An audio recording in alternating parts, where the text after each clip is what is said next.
Hello guys, welcome back sa vlog. Now, usapang Montero Sport pa rin tayo. But then, anong natin baka makapiright. Ang magandang pag-usapan ngayon is yung previous car ko versus itong Montero. So before kasi, small car kaming mag-asawa. So from there biglang talon sa malaki. So medyo may adjustment syempre sa pagdadrive, sa pag-maintain. So ayun. Matipid sa gas, oo, matipid naman talaga.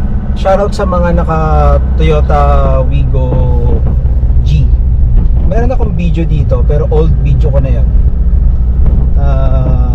I think that's 2 years ago. Nadadala ko siya sa malalayo talaga, as in nadadala ko siya sa Pagudpud, 2 times nakakit ng Baguio. So proven na talaga yung Wigo is very capable nadaling ka from point A to point B. Ayun. Sorry guys lingon-lingon ako tinitingnan ko gumagana yung yung GoPro So ayun. Naiakyat ko siya ng Baguio, si Wigo before. Ang pangalan ng kotse namin is si Molly. Ngayon nasa sister ko siya. Ang comment ko doon is kung nagtitipid ka sa gas or overall maintenance, talagang mas mura talaga yung small car. Yung maintenance niya, yung change oil niya, 3 liters. So isipin mo, 3 liters against this 6 to 8 kung tama ako.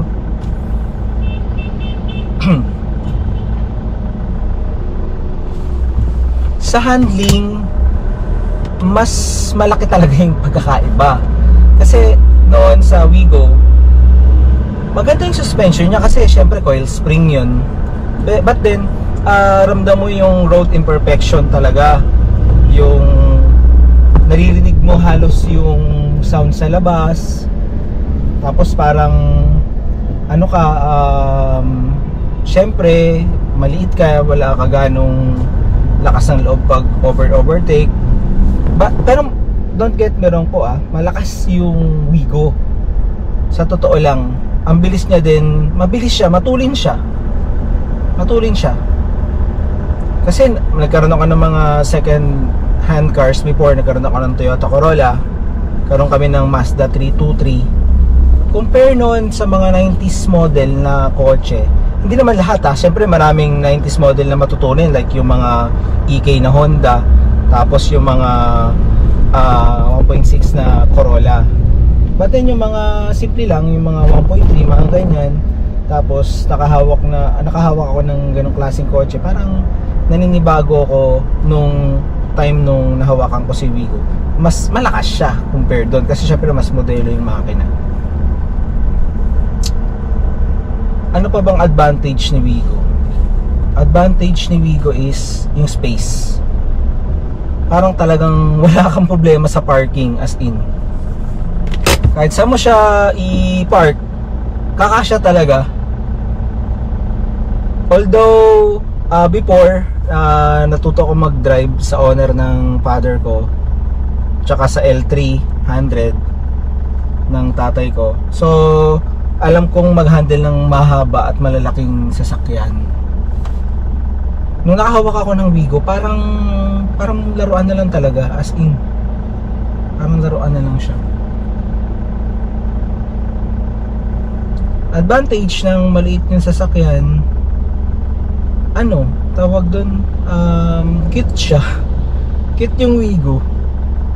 Kulay black pa yung amin, so medyo angas-angasan, di ba? Kulay black So nami-miss ko din syempre. Pero ngayon ini-enjoy naman siya ng kapatid namin. And hindi naman siya nalayo sa amin. So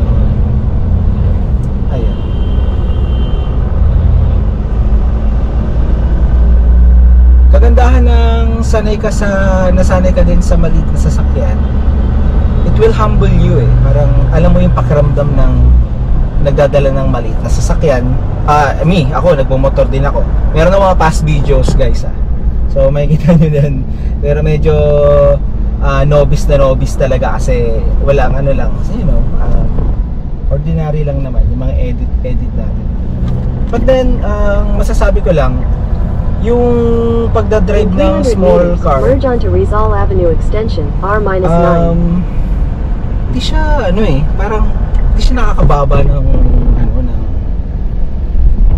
hindi naman tayo nag-ano ng status na, but hindi siya nakakababa ng, pagiging professional or anything ganyan. Kung yun talaga yung kailangan mo, it will suffice talaga. Talagang okay siya. Never akong napahiya sa Toyota Wigo. As in, continue on R9 for 1.5 kilometers. Ang sarap niya, galing din eh. Yung itsura niya, di ba, maliit. Pagpasok mo sa loob, maluwag. So parang magic, di ba? So before kasi nag-work ako sa airport, ang mga nakapark doon, especially shoutout po sa mga taga-BI. So ayun, ang mga sasakyan nila doon, grabe. Nakita pa nga ako doon. Usually talaga mga full size SUV talaga. Tapos itatabi mo yung Wigo. Minsan pag tatabi ka, tapos may kit niya na. Parang ganon. May ganong datingan. So kung young professional ka and real talk na lang, hindi nyo kaya ng budget, maganda siya kasi syempre yung Wigo kasi is very siya, kumbaga economical siya, diba? But then naalala ko nga yung kasama kong doktor sa work before na ang sabi niya kasi nakaano siya na I think Isuzu D-Max yung 3.0 na automatic. Ang sabi niya, ang kagandahan kasi sa sa malaki yung engine, tawag doon na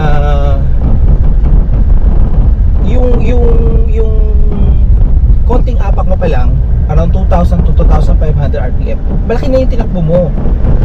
Malakas siya. Yun yung torque natin nahanap.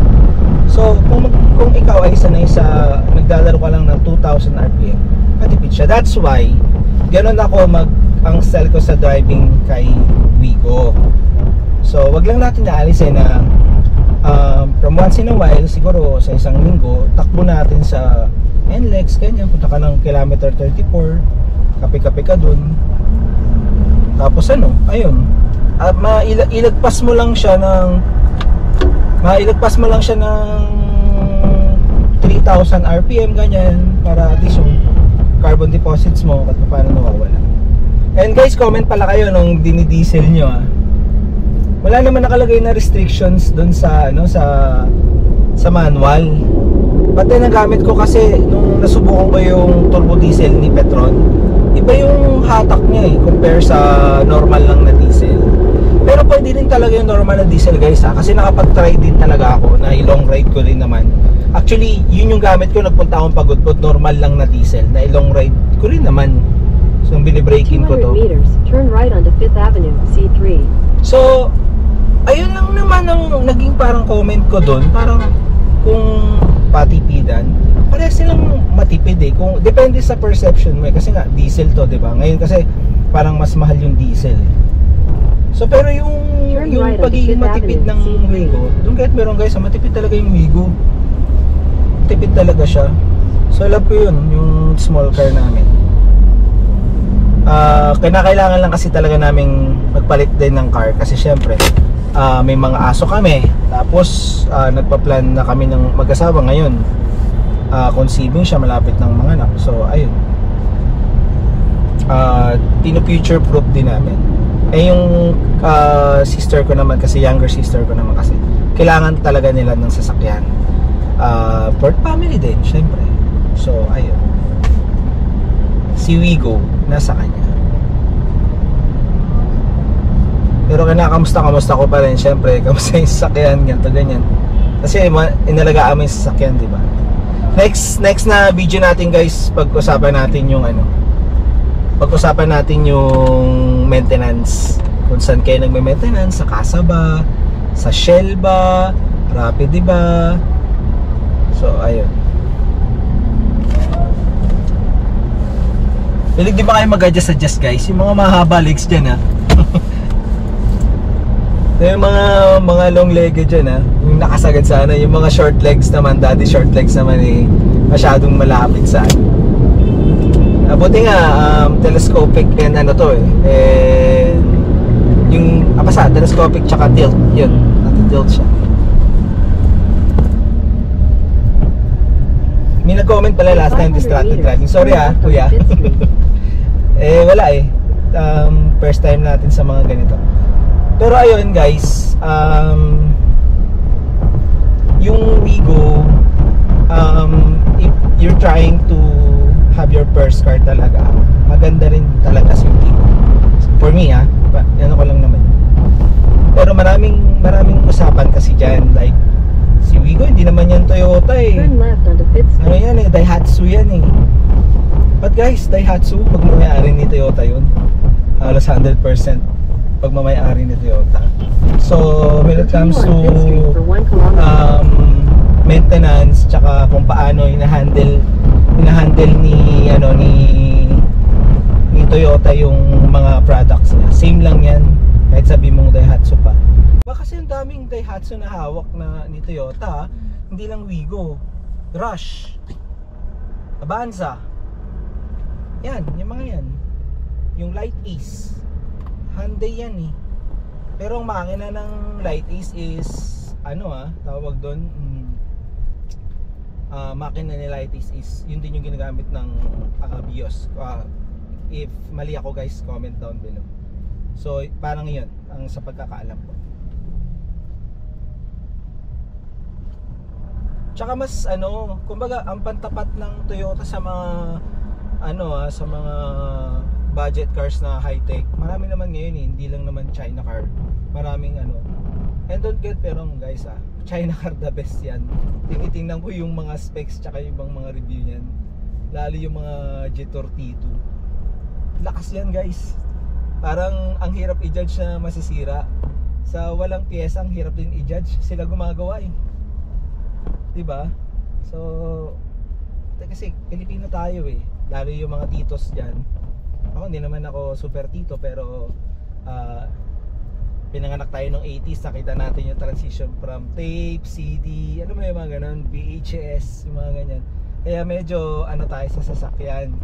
Alam natin kung ano yung matibay-tibay na sasakyan or ganun.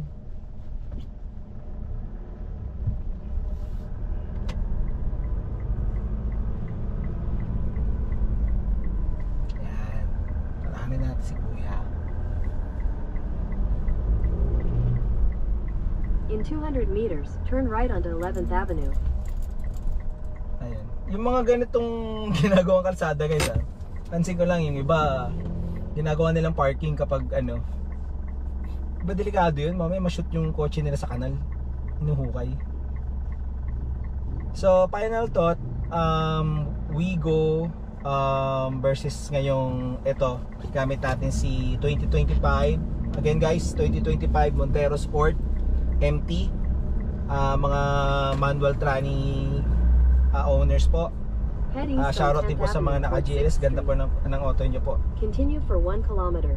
Ang masasabi ko lang is depende yan sa needs nyo, kasi needs versus wants naman din talaga din tayo So doon natin iwiwi yan. Then saka lang papasok yung pagbabudget or next time guys, pag-usapan natin yan. Kasi syempre ibang level na din kapag ang gamit yung car is malaki. So lahat din lalaki actually.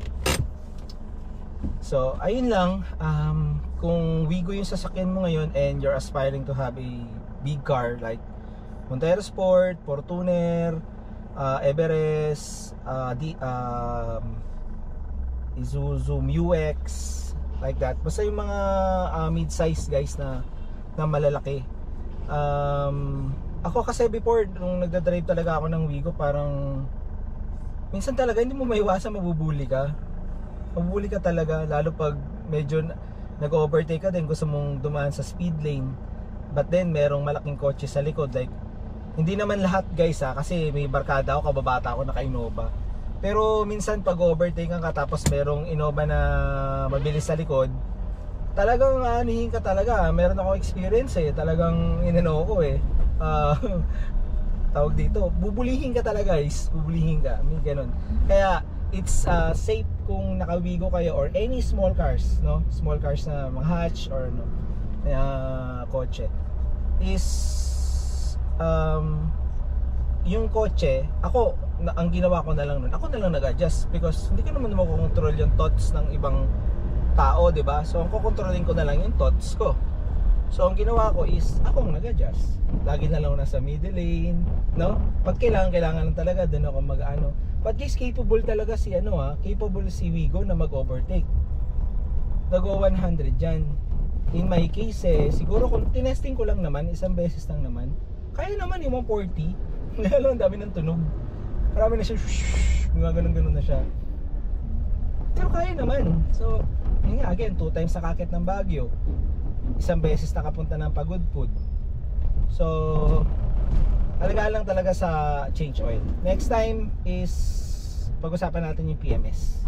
Pag-usapan natin yung PMS kasi yan naman yung heart ng ownership ng automobile. So, yung pagme-maintain. And sana ma-tackle din natin yung meron kasing sinasabi na mas less ang part movement ng ng tawag dito ng mga electric cars Talagang nakikita ko totoo naman talaga. Kaya mas less ang maintenance nila. Baka mas mura pa nga So maging lang tayo guys, open-minded lang. Disclaimer lang. Siyempre may kanya-kanya tayong opinion sa per automobile or owning, mga ganyan. But then guys, pag-usapan lang natin yan Kung like niyo yung mga ganitong usapan, subscribe naman kayo para dumami-dami. Okay guys, I'll see you soon. Ingat kayo palagi.